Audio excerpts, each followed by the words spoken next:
tassa bhagavato arahato samma sambuddhassa. Namo tassa bhagavato arahato samma sambuddhassa. Namo tassa bhagavato arahato samma sambuddhassa.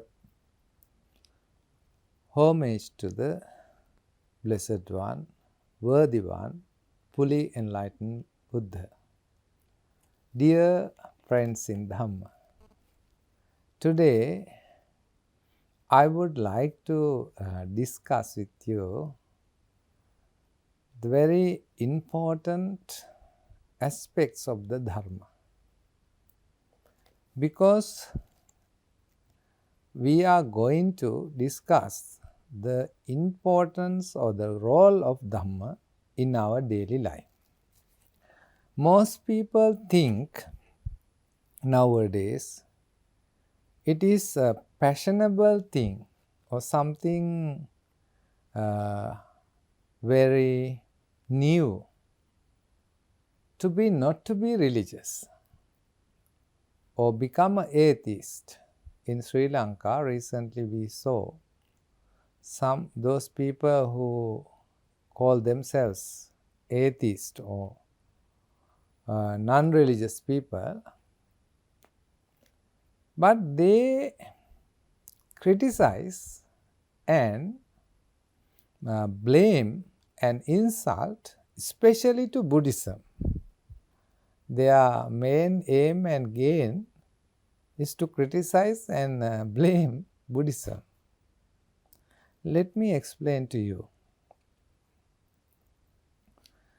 We need food, right? Every day we take a lot of foods. So Buddha talked about 4 kinds of food. First food is the hard and soft foods that we take from mouth. For our survival, for our energy, for our growth, for our health, we need to take this kind of kabalikara ahara or the gross food. Apart from this gross food, Buddha has explained that we need also passa ahara. Passa ahara means like the contact food. We need a good form of contacts through our 5 senses. Eye, ear, nose. We need nice songs or nice voices to be heard.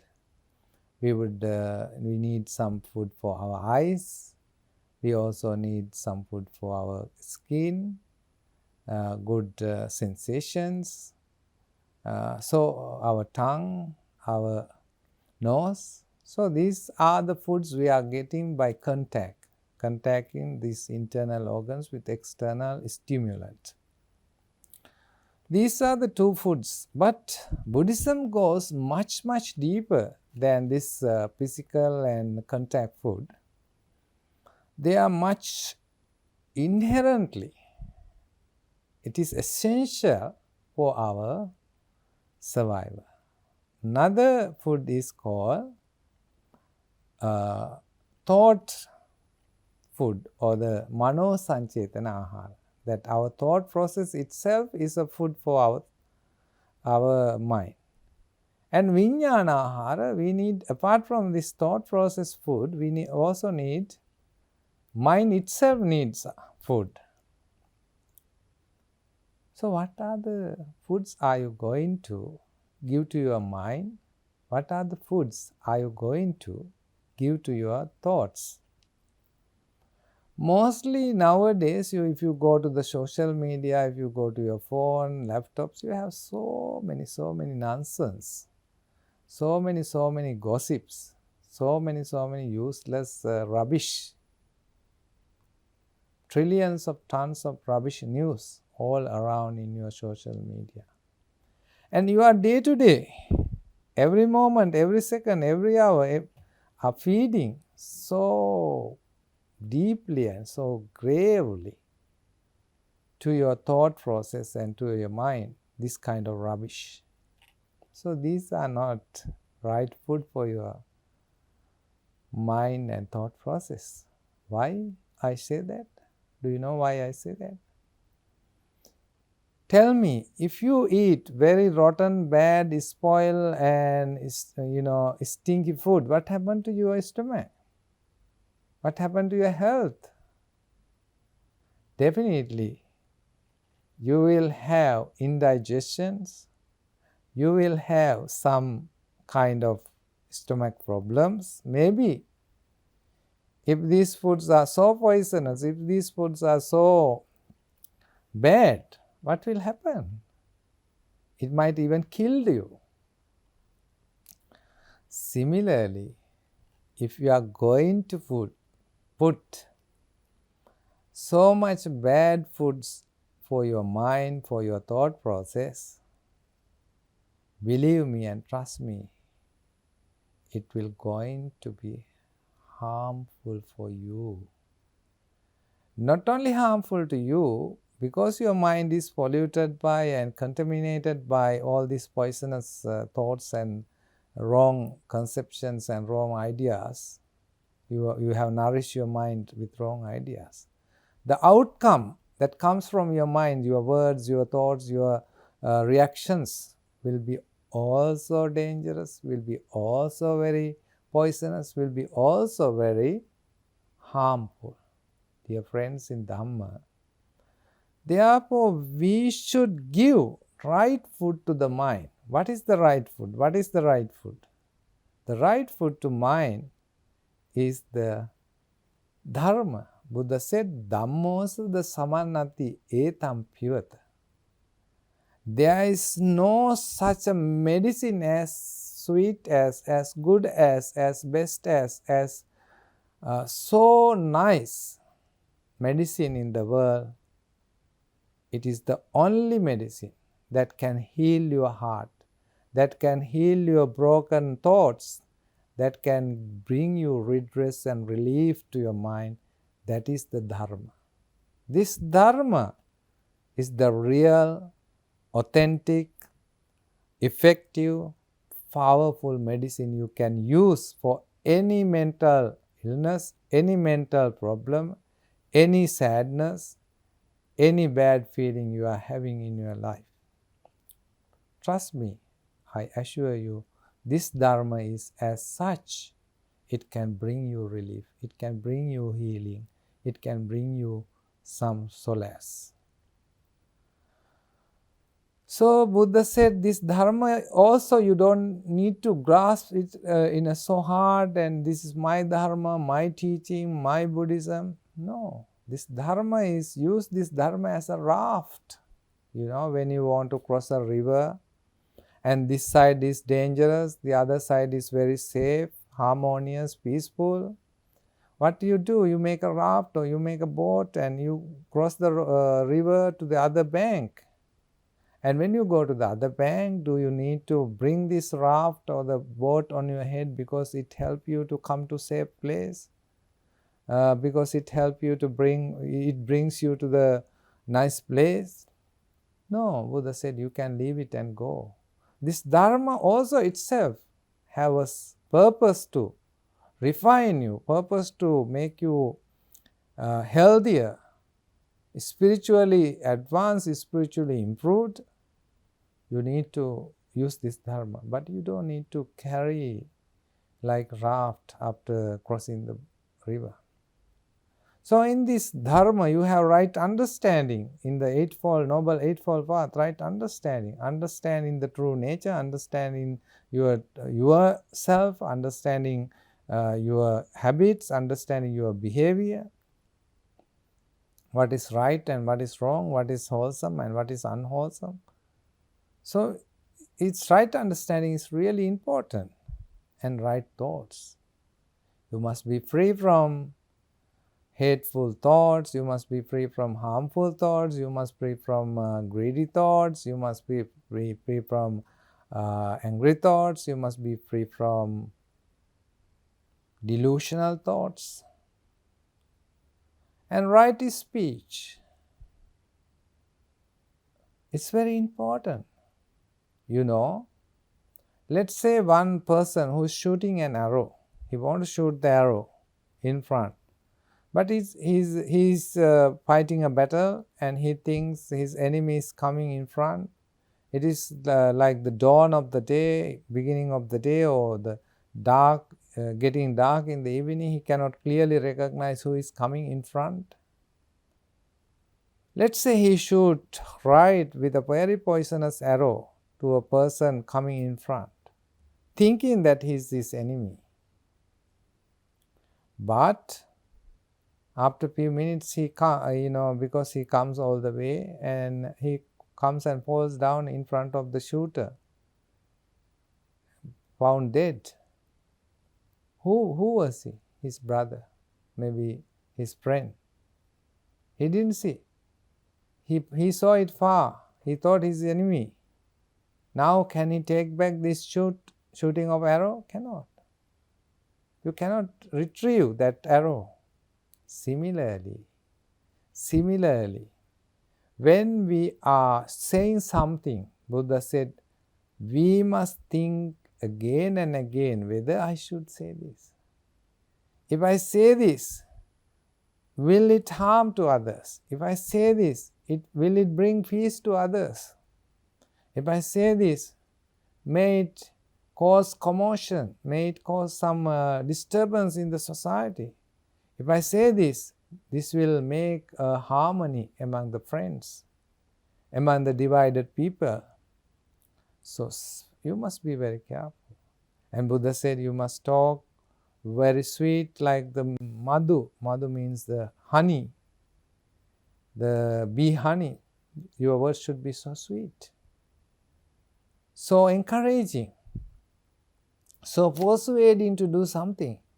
Most of the today's society, people see some other people, they will always dispraise them, or they will speak something bad about them, and never encourage people, never say something to make them more strong and more powerful, more effective in their life. Most of the words coming are more discouraging and disparaging and this kind of words. So it's very important to talk very sweet and nice words. So once there was a teacher. This teacher wanted to teach a very nice lesson to his students. She wanted to give them an assignment, and she asked all the students of the class, I'm going to give you a very special assignment. For this assignment, you must bring two things. One, you must bring tomatoes, ripe tomatoes, red color, very nice, fully ripe tomatoes. Secondly, you must bring a strong bag. You can ziplock, or you can close it tightly so that it cannot fall down. The third condition, you must bring the number of tomatoes you are going to bring must be equal to the number of enemies, number of people you hate. So the students come next day, and some students bring 2 tomatoes, some bring 3, 4, 5, some bring 5, 6, 7, or some students bring even as much as 20. Then the teacher told all the students, okay, you are very good, you have done what I have asked to do. I'm very happy about that. Now you have to keep this whole tomatoes with you all the time, wherever you go, wherever you sit down, wherever. And after 1 week, without losing all these tomatoes, you must bring back to the class. So a student began to bring these tomatoes with their school bags to the home. When they go to the playground, they bring it to the playground. And gradually these tomatoes smash together when they are putting on the ground, all that, then they become rotten and they become like juicy, and then after 1 week, the student bring all these rotten tomatoes to the class. Then the teacher asks, Now, what do you feel about these tomatoes? What do you think about these tomatoes? Then the student says it's now very ugly, very stinky, we don't like it, we don't want to bring everywhere. Sometimes there are some worms in the bags now. It's very unpleasant. Then the teacher told these students, it is like you are when you have an enemy in your mind, when you have a person who is hatred, you are like bringing so many spoiled tomatoes inside your mind. So don't live with anger, don't live with your ugly, dirty, rotten tomatoes. Just let them go, forgive them, and forget them, and let the peace come to your mind. Let the peace come to your mind. Don't peace get destroyed by these all ugly, dirty, stinky, oozing tomatoes in your mind.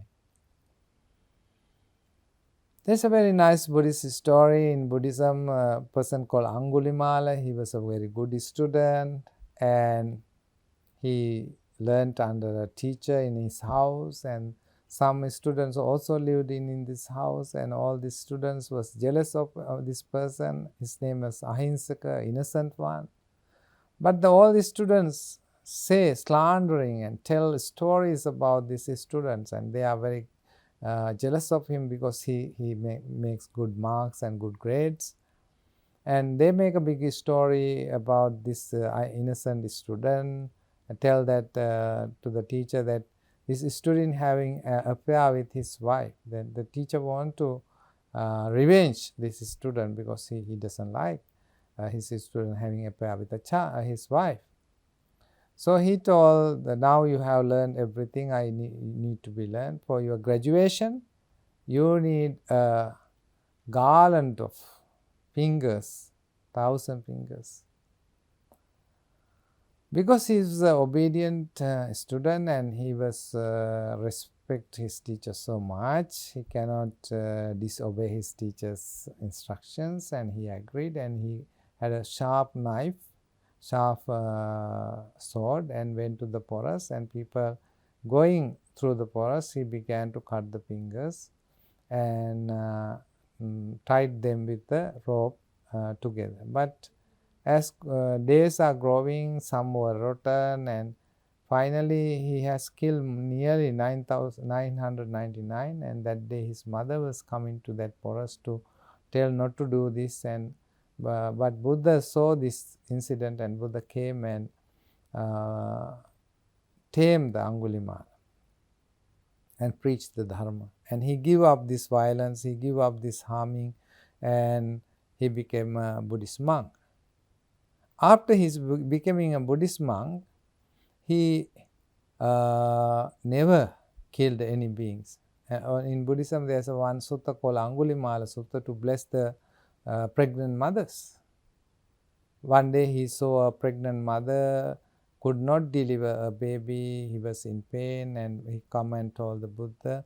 Then the Buddha told, since you were born in the noble discipleship, you became an arahant, you never kill any beings.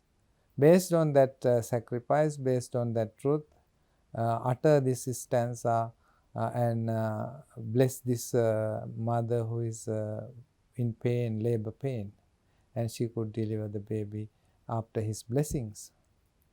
So even the heinous and dangerous and wicked criminal, a murderer, could become a saint.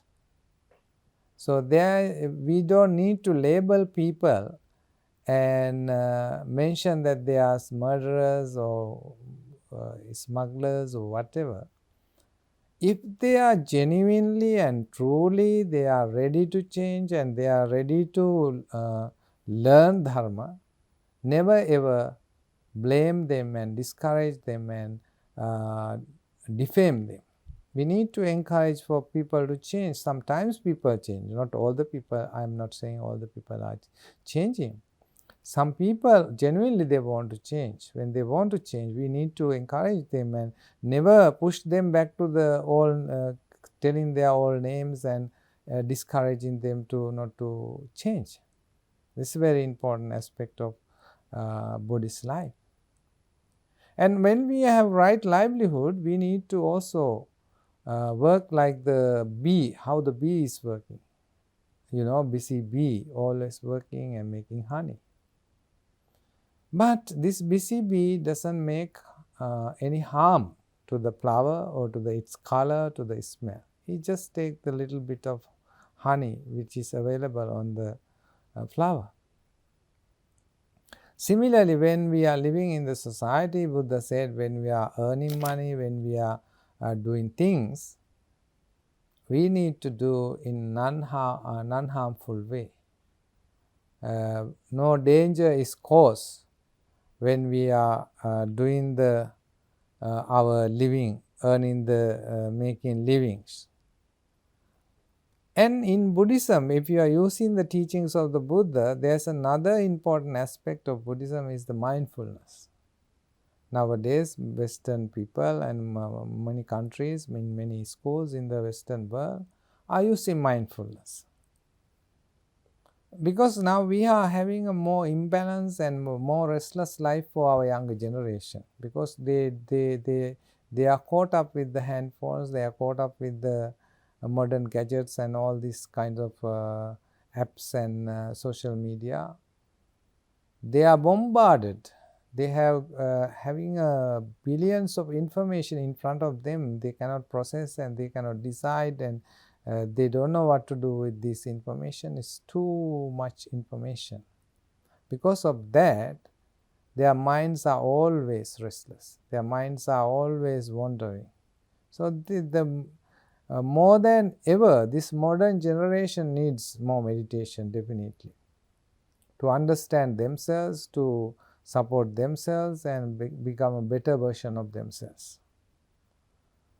So if people are following the meditation, they can use these meditations to develop emotional resilience when they have problems.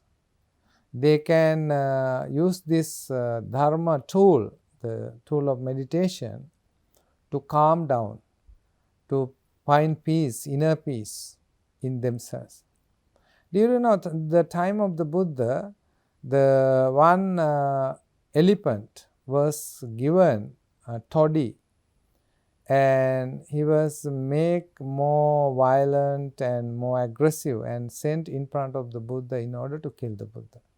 This elephant is called Nalagiri, and it was sent by the Devadatta, Buddha's own cousin, who was became an opponent of the Buddha. He wanted to become a Buddha. One cannot become a Buddha by contesting or by, it's not a position, it's a spiritual achievement through billions of lives and improvements and following the precepts and following virtues and following perfections. One can become a Buddha, not by killing another Buddha.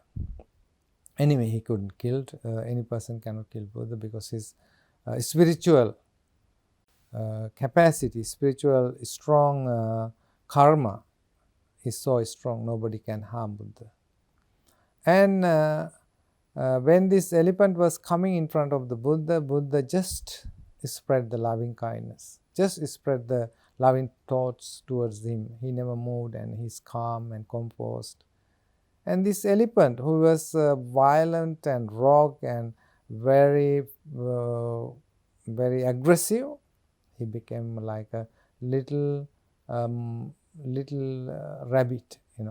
This elephant became like a little rabbit, very innocent. Why? Because of the power of the loving kindness, the power of the compassion Buddha had towards him. So if you develop meditation, it's really good, and it can help your life. And also in meditation you can develop equanimity. Equanimity is very important. When you have all 8 worldly conditions and very difficult times, and life is going in a crazy hard and crazy difficult, and you can use this equanimity. Buddha says when the lotus is grown in a pond, the lotus is based on the muddy water, filthy water, stinky water, but lotus gives the sweet smell. Lotus gives the sweet color. Lotus gives the sweet appearance. So our negative thoughts, negative energies can be transformed, can be used to transform our life to a positive and more pleasant and very sweet smelling and good things. So this dharma is always we must use for the benefit of ourselves, for the benefit of others, especially for the spiritual advancement of ourselves. So dharma can be used in many ways for our daily life. So I will suggest you that you must try to bring to the people to make understand dharma, share the dharma books, and you also learn yourself and spread this message of dharma to everyone. That will bring peace and happiness, and also a final peace of Nibbana. So may the Buddha, Dhamma and Sangha bless you, guide you and protect you. Namo Buddhaya.